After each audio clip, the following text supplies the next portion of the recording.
अस्सलामुअलैकुम students, ninth biology में आज हमारा लेक्चर नंबर 2 है और हम पढ़ रहे हैं chapter number 2 solving a biological problem.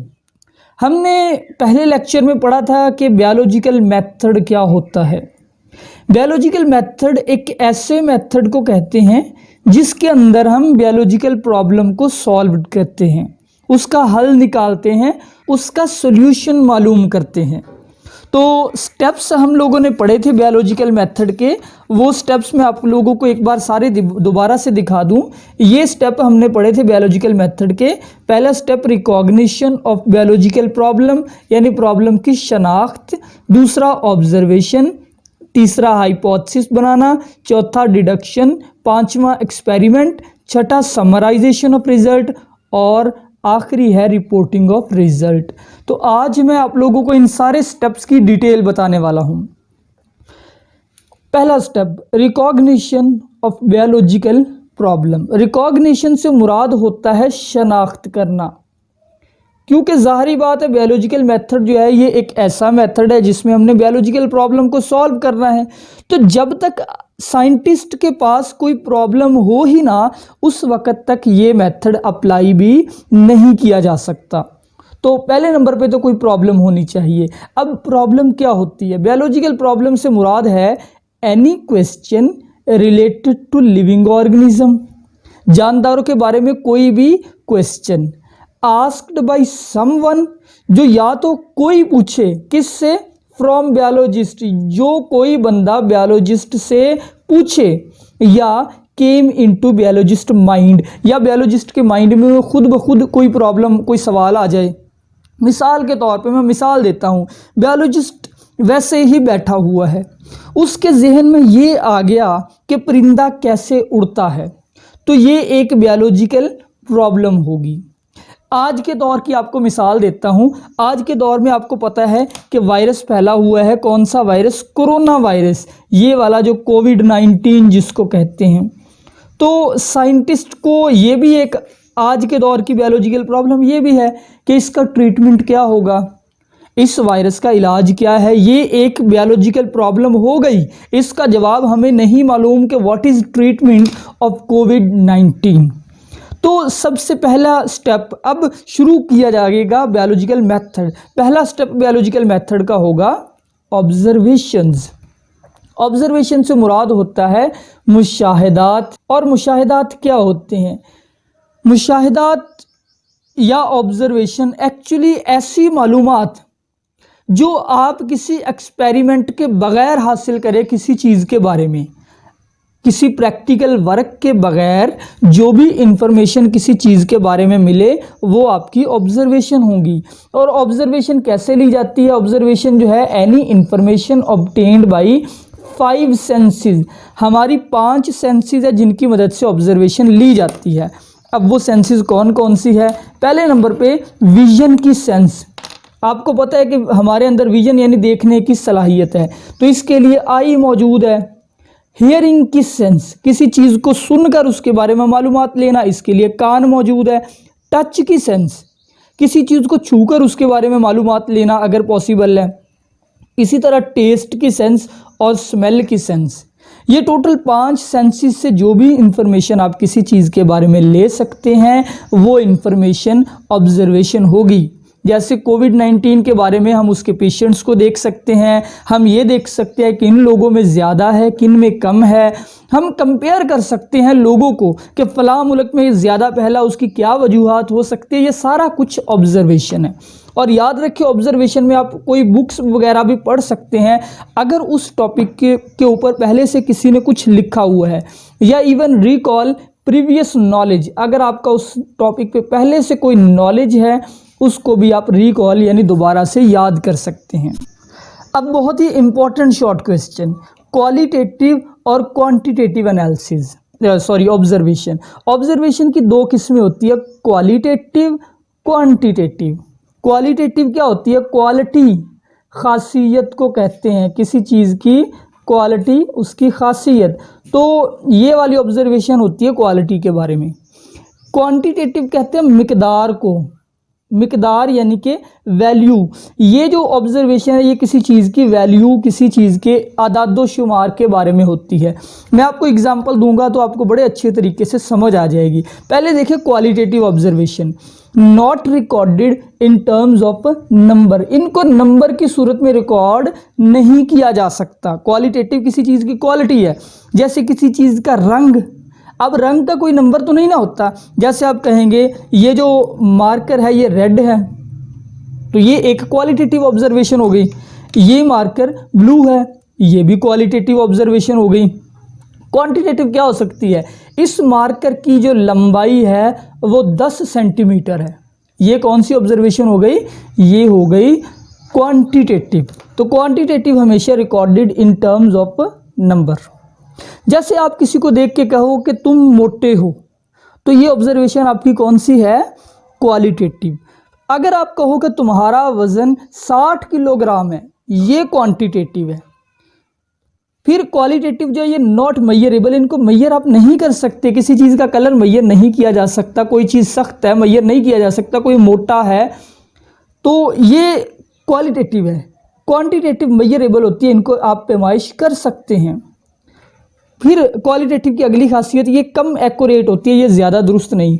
और जो क्वांटिटेटिव होती है दे आर मोर एक्यूरेट। ये शॉर्ट क्वेश्चन पेपर में आएगा, तो आपने यही चीज़ें लिखनी है इसके अंदर, आपने इसको यूं ही कंपेयर करना है। अब कुछ एग्जाम्पल देखिए क्वालिटेटिव और क्वांटिटेटिव की।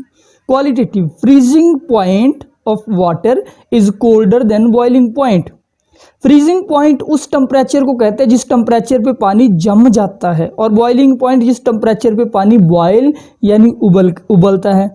अब सिंपल सी बात है कि फ्रीजिंग पॉइंट कोल्डर होता है, उस पे पानी ठंडा होता है, ये क्वालिटेटिव। क्वांटिटेटिव क्या होगी, डायरेक्ट फ्रीजिंग पॉइंट बताया कि फ्रीजिंग पॉइंट 0 है, बॉइलिंग पॉइंट 100 डिग्री सेंटीग्रेड है। दूसरी example, 1 litre of water is heavier than 1 litre of ethanol. पानी का 1 लीटर ज़्यादा वजनी होता है 1 लीटर एथेनॉल से। ये क्वालिटेटिव है, इसमें डिजिट यूज नहीं हुआ। दूसरी तरफ यहाँ पे डिजिट यूज हुआ कि 1 लीटर ऑफ वाटर इज 1000 ग्राम और 1 लीटर ऑफ एथेनॉल इज 789 ग्राम। तो ये कम होता है वजन में, मिकदार में बराबर है, दोनों 1-1 लीटर है, वजन का फर्क है। अच्छा, जब आप ऑब्जर्वेशन कर लें उसके बाद क्या किया जाता है, हाइपोथेसिस बनाया जाता है। अब हाइपोथेसिस क्या होता है, हाइपोथेसिस को अगर मैं पंजाबी में कहूँ तो पंजाबी में मैं इसको कहूँगा तुक्का, या उर्दू में इसको आप कहेंगे मफरूज़ा। यानी जो बायोलॉजिकल प्रॉब्लम है, जब आपने उसके बारे में ऑब्जर्वेशन कर ली तो ऑब्जर्वेशन की बेस के ऊपर आप उस प्रॉब्लम का एक जवाब खुद से बना लेंगे कि हो सकता है इसका आंसर ये हो। आपका वही बयान हाइपोथेसिस कहलाता है। तो बायोलॉजिस्ट ऑर्गेनाइज हिज और हर डाटा, ऑर्गेनाइज का मतलब जमा करता है बायोलॉजिस्ट अपना data, observation into data form, जो उसने डाटा लिया था ऑब्जर्वेशन थे, एंड मेक अ स्टेटमेंट, और स्टेटमेंट यानी एक बयान बना लेता है, that may be the answer of biological problem. This tentative explanation of observation is called hypothesis. Tentative का मतलब होता है तहकीक तलब, टेंटेटिव का मतलब है तहकीक तलब, यानी जिसके ऊपर अभी तहकीक होनी हो। क्योंकि हाइपोथेसिस जो है ये हो सकता है ट्रू हो सकता है फॉल्स हो, अभी हमें पता नहीं है। अभी हमने सिर्फ एक कह ले के जहन के अंदर एक तुक्का सोच लिया है कि ये हो सकता है, मफरूज़ा बना लिया है, जिसके ऊपर अभी तजर्बा होना है।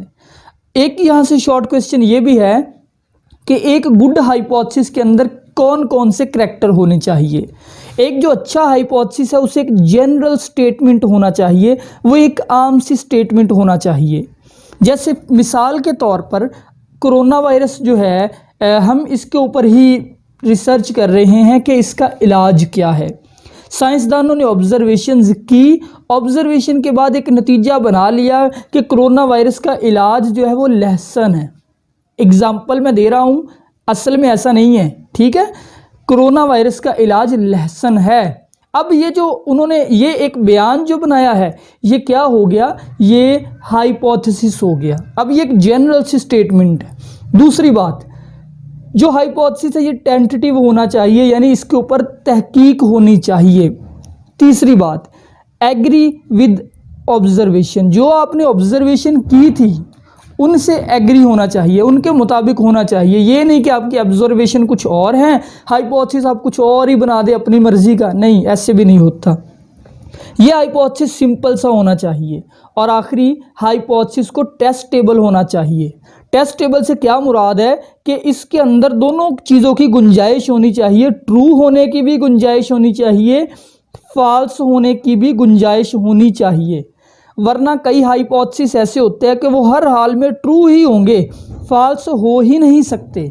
ऐसे हाइपोथेसिस को भी हम नहीं ले सकते। मसलन हम कह लें कि पौधों को पानी की ज़रूरत है, ये हमारा हाइपोथेसिस है। अब ये आप इसको जुटला सकते ही नहीं, पौधे को पानी की ज़रूरत होती ही है, तो ऐसा हाइपोथेसिस नहीं बना सकते जो हर हाल में सही हो, जिसके गलत होने के चांसेस हो ही ना। इसके बाद है बायोलॉजिकल मेथड का चौथा step, which is deduction. Deduction को आप कह सकते हैं टेस्टेबल हाइपोथेसिस, एक ऐसा हाइपोथेसिस जिसको टेस्ट किया जा सके, यानी डिडक्शन भी एक तरह का हाइपोथेसिस ही है। अब पिछली मिसाल के ऊपर गौर करें, मैंने कहा था कि जो लहसुन है ये कोरोना का इलाज है, ठीक है, कोरोना का इलाज लहसुन में है, ये हमारा एक हाइपोथेसिस था। इसमें से डिडक्शन क्या निकलेगा? पहली बात तो ये कि लहसुन कोरोना का इलाज है, इसको आप टेस्ट कैसे करेंगे? आपको टेस्ट करने के लिए कोई बयान बनाना पड़ेगा। बयान ये होगा कि अगर कोरोना का इलाज लहसुन है तो लहसुन खाने वाले बंदे को कोरोना नहीं होगा। ये आपकी डिडक्शन होगी, इसके ऊपर टेस्ट किया जा सकता है। आप मरीजों को लहसुन खिलाएं, अगर तो वो ठीक हो जाए, इसका मतलब आपका हाइपोथेसिस ठीक है। अगर वो ठीक ना हुए फिर हाइपोथेसिस गलत था। तो डिडक्शन जो है ये concluded from hypothesis by using if and then. Deduction बनाते वक्त आप इफ यानी कि अगर और देन यानी कि तब का यूज करते हैं। यानी hypothesis is taken as true, आप हाइपोथेसिस को कुछ देर के लिए बिल्कुल दुरुस्त मान लेते हैं और उसके रिजल्ट निकालते हैं। मिसाल के तौर पे अगर आपके पास हाइपोथेसिस है कि all plant cells have nucleus, पौधे के हर सेल में न्यूक्लियस होता है। अब देखिए इसके ऊपर आप टेस्ट नहीं कर सकते, आप एक एक पौधे को जाके टेस्ट नहीं कर सकते, उसके एक एक सेल को। दुनिया में करोड़ों पौधे हैं, अरबों पौधे हैं। आप डिडक्शन ये बनाएंगे कि इफ़ आई एग्जामन, देखिए इफ़ का यूज़ किया, आई एग्जामन ब्लेड ऑफ ग्रास, अगर मैं ग्रास का ब्लेड यानी कि ये जो घास होती है इसका छोटा सा पीस यहाँ पे लेके उसको एग्जामन करूँगा, then each cell have nucleus, तब उसके हर सेल में न्यूक्लियस होगा। देखिए आपने इफ़ और देन को यूज़ किया। तो इस तरीके से हम इफ़ और देन का यूज़ करते हुए डिडक्शन बना लेते हैं। फिर नेक्स्ट स्टेप है जी एक्सपेरिमेंट। ये सबसे इम्पॉर्टेंट स्टेप है, इसमें आपने जो डिडक्शन बनाया होता है उसको टेस्ट करना होता है। यानी ये जो हमने एक डिडक्शन बनाया था कि लहसुन कोरोना का इलाज है, तो एक्सपेरिमेंट इस 5वें स्टेप के अंदर अब हम टेस्ट करेंगे। कोरोना के मरीजों को लहसुन देकर चेक करेंगे क्या वाकई लहसुन में कोरोना का इलाज है या नहीं। तो एक्सपेरिमेंट से हमें क्या पता चलता है? It is use to test whether a hypothesis true और नॉट। इससे पता लगता है कि हाइपोथेसिस आपका दुरुस्त था या नहीं। और अगर आपका हाइपोथेसिस गलत हो जाए, इनकरेक्ट हो जाए, इनकरेक्ट हाइपोथेसिस इज रिजेक्टेड, उसको आप रिजेक्ट करते हैं, फिर दोबारा से कोई और हाइपोथेसिस बना के उसको टेस्ट करते हैं। यहाँ से एक शॉर्ट क्वेश्चन और है, what is control in experiment.